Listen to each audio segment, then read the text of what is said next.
All right, so I am about to blow your mind if you don't know about this. It is called NotebookLM.google.com. But just head over there if you have a Google account and you can make notes. But the notes are basically generated on what you feed it. So if you link to a site, you feed it all the information that's on that site. If you drop a PDF in there, going to analyze that. You can also mix PDFs and text. You can also drop videos in there or links to videos. So anything that you link to or paste into a note, you can ask, that note questions, a summary of your note. If you wrote a book, you could ask yourself questions about your book.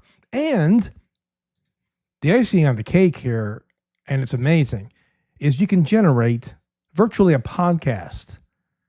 Yeah, and I'm going to show you how amazing it is. So this is NotebookLM.google.com. And I dropped this link, which is a post on Reddit.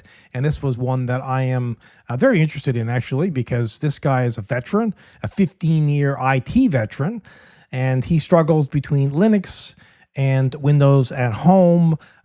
And I am thinking about getting into Linux. Now, I've tried Linux throughout the years, but it's just never been the operating system for me all around. However, with Microsoft seemingly changing and heading down a road which I just don't want to head down with privacy. And if you haven't heard, tell of this feature called Recall, and that's where the operating system takes pictures of every single thing on your screen pretty much all the time. Very intrusive, right? So, yeah. But anyway, so that's, this is why I am interested in this topic. But I thought, just for the fun of it, I would tell you about NotebookLM.google.com, how you can create these basically AI-powered notes.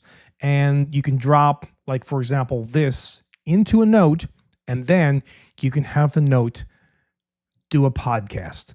And what you're listening to next will be that podcast. Please let me know if you've tried this and what you think of it. This Reddit thread caught my eye, struggling between Linux and Windows at home. The catch: it's a 15-year IT veteran posting this. You'd think he'd be past this kind of dilemma. You'd be surprised. Experience doesn't make you immune to these things, especially in tech, where things change so fast. True enough. So what's our guy's deal? Why is he so torn? Well, he's comfy with both systems, uses them both now even, with this whole dual booting setup. Dual booting, the classic dance of indecision. I've been there. Right. But it gets old. He's saying the constant switching between work stuff, making music, and then gaming. It's clunky. Makes sense. Can't just reboot every time inspiration strikes. And it's deeper than just convenience, right? The guy's got this whole ethics thing going on. Linux, for him, it represents something. Open source, all that. It's like aligned with his values, So Windows is the guilty pleasure here. Pretty much. He even used that word guilt, which honestly is kind of fascinating. Shows how much our tech choices can get tied up in our, identity. It's like he's trying to reconcile two sides of himself, right? The efficient techie and the open source idealist. Exactly. And that's where things get interesting. The Reddit community, they jump in with all sorts of solutions, from the practical to, the philosophical. Okay, hit me with it. What's the Reddit sphere recommending? Well, first up, the classic two computers solution. Wait, seriously? That's like the tech equivalent of just buy both. Right. But several people are saying it, and it makes sense in this case. He's already used to switching between tasks. Why not have dedicated machines for it? One for work and serious stuff, one for fun games. Precisely. No more dual booting headaches. Plus, think about it. He could optimize each machine for its specific purpose. True. No more resource hogging from one program while he's trying to do something else. Yeah. I can see the appeal. But let's be real. Two computers. That's a whole other can of worm space. Cables. And the Reddit fam's got that covered too. SLIK and a few others, they're all about the KVM switch. KVM. For those of us who don't speak flow and acronym. One keyboard, one mouse, one monitor. Controlling both computers. Saves space. Looks cleaner. So you're saying ditch the dual boot, and the dual monitors. One screen to rule them all. Exactly. Yeah. Elegant, right? I like it. But for the less hardware inclined, there's always the virtual machine route. Good old VMs. Paradigm X was all over that in the thread. Basically, run Windows inside his Linux system like it's just another program. Convenient, but how's the performance? Especially for things like music production, that can be resource intensive. That's the trade-off, right?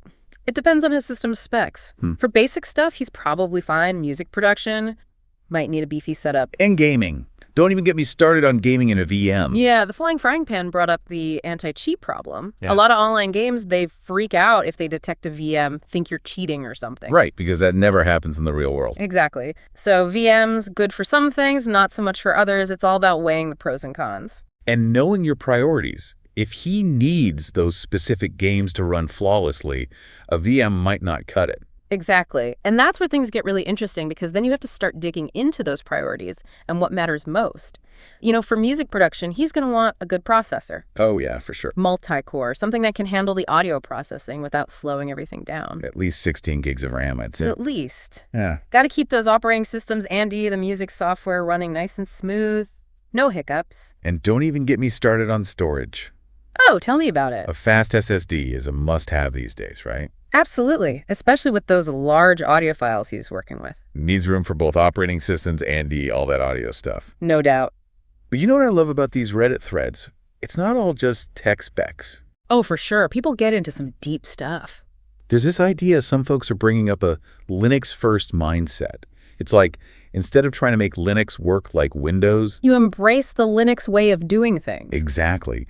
And one user, in Jitokame, they talk about how they went all in on Linux, ditched their Windows software, and forced themselves to find new ways to do things. And ended up loving it, right? Sounds like it. Yeah. Found a whole new workflow that just clicked with them. That's the thing about Linux. Once you get past that initial learning curve... It's like discovering a whole new world of possibilities. Exactly. And for music production, there's a ton of great open source software out there. Audacity, LMMS. Powerful stuff, right? And it's all free to use. Yep. No need to shell out for expensive subscriptions or anything like that. But what about the software he absolutely needs for work? The stuff that might not have a Linux equivalent. That's where things get a little trickier.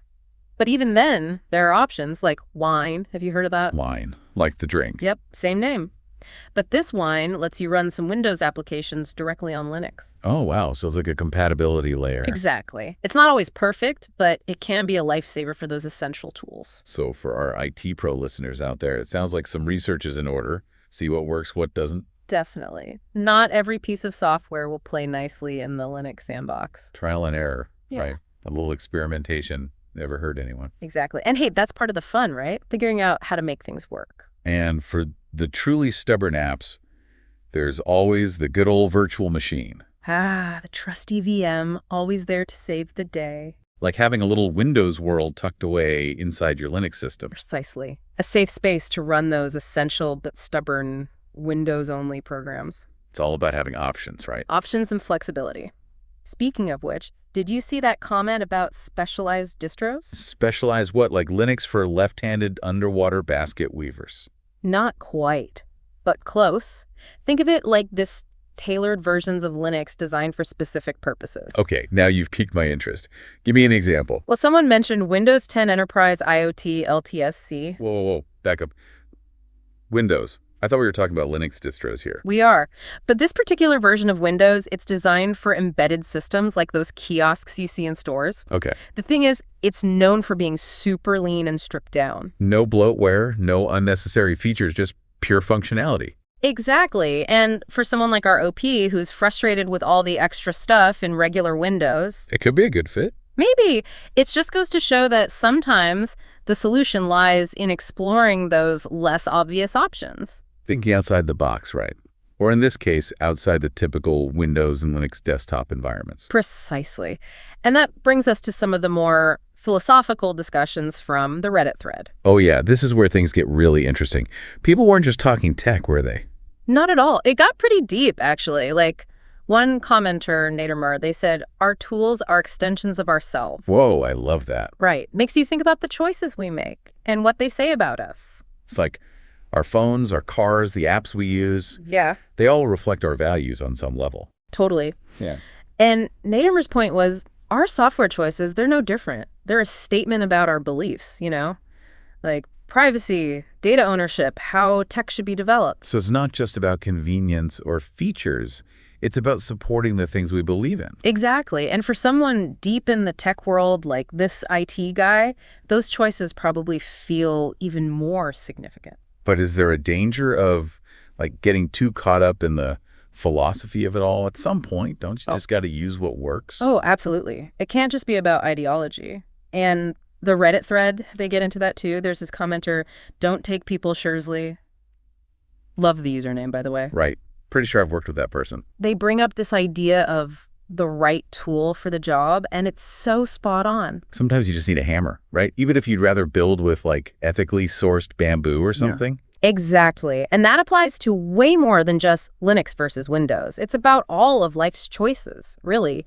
Different tools, different strengths. The trick is knowing what you need in that moment. And what you're willing to compromise on. Sometimes it's about finding a workaround. Sometimes it's about saying, nope, this tool doesn't align with my values, and finding a different way.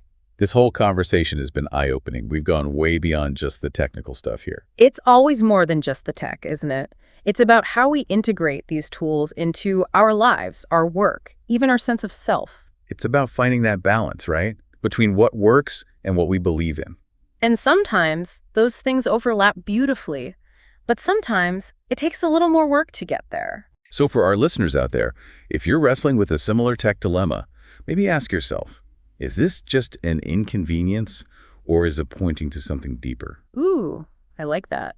Are your tools helping you become the best version of yourself, both professionally and personally? Because sometimes those tech frustrations, they're really just values trying to make themselves heard. And who knows, maybe listening to those frustrations could lead you down a path you never expected.